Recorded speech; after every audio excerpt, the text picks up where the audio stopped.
Hey, this is Edwin Dearborn, another edition of Growth Driven. And I want to tell you why I personally deactivated my personal Facebook account.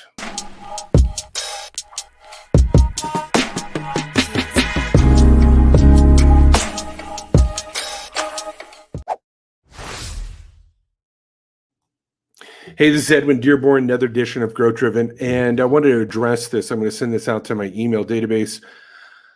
Also, this is going live on YouTube and on Twitter. Obviously not Facebook because I deactivated my personal account. So let me make the difference there. So while I don't have a personal profile, I will definitely be using Facebook as an advertising platform and a retargeting platform for the various brands that I represent. So it's still a valuable asset in terms of reaching people because there's billions of people there. But I'll tell you why I personally deactivated my personal account.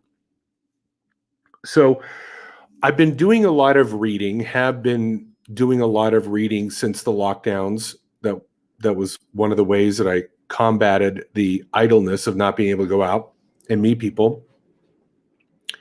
And in that journey, I learned a lot about marketing, but I also took a deep look at what brings me joy in my life. I saw a lot of suffering happening in the world because of the lockdowns, the overreach of the government, the missteps, the oppression of freedom of speech. I also saw that big tech was in collusion with certain forces that didn't allow opposing ideas to be expressed. And to me, that's what a republic and a democracy is about, is that whether we agree with it, whether we think it's right or 100% valid, we should have the ability to discuss all ideas. And big tech, now that we know from the emails from Dr. Fraude, the fraud, is that big tech was in on it. They were in on squashing the opposing voices. There was going to be one agenda moving forward. And if you said anything out of line, you had a little tag, or you got warned, or you got banned. And the very principles in which big tech and Facebook flourished under, they were now attacking. They flourished in America under the First Amendment, and then they turn around and squash the very right that allowed them to flourish. I saw that as hypocrisy. Moreover, this is key. Over the years, I've found that people don't read what you post on Facebook unless it's a one-liner. They want to see hyperbole. They live in this hyper chamber of blinders. It's an echo chamber. They only want to see and hear what they want to hear and see.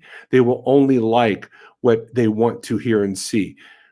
And it's become very frenetic. And you look up that word in the dictionary, frenetic. It says agitated, you got to go back, you got to look, you're addicted to, the messages. Yeah, that's how I feel. Yeah, you're right.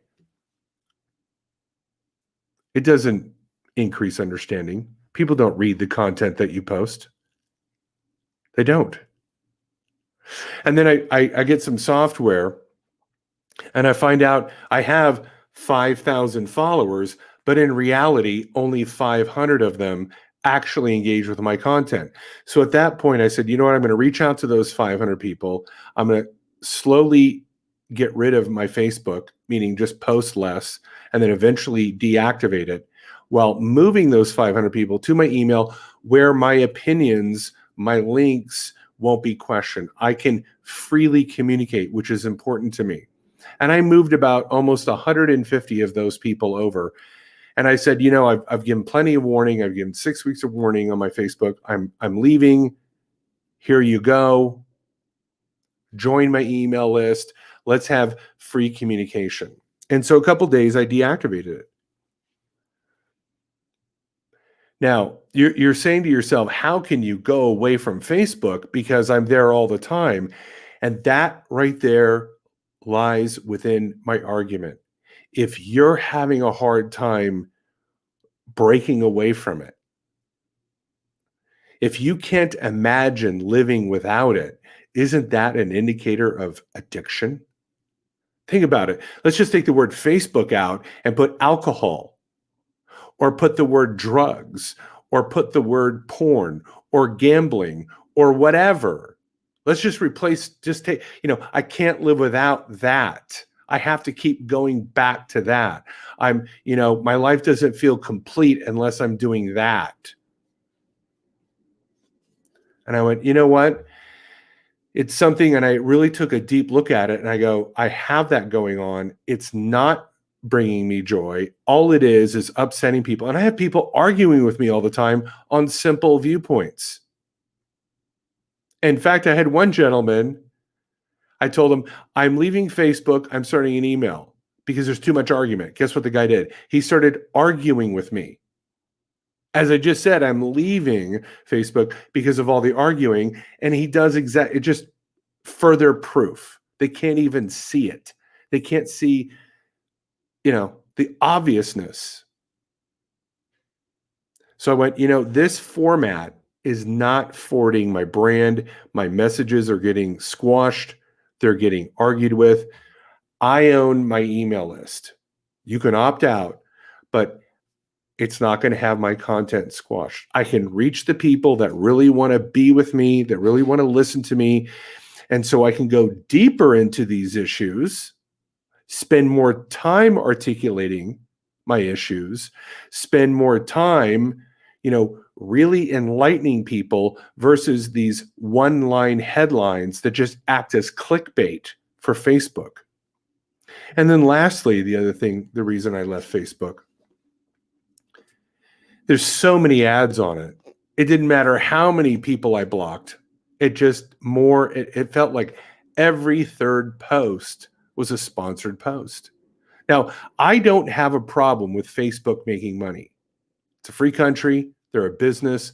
They have stockholders and stakeholders to represent. I get it. You've got the audience. Why not make money? Good job. But does it have to be every third post?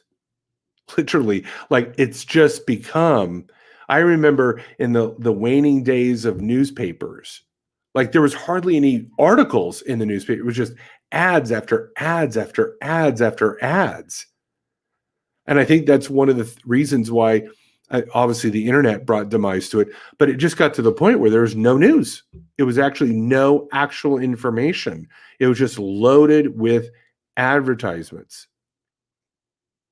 This is why subscription-based radio and subscription-based YouTube is so popular, because people just are so tired of the advertising.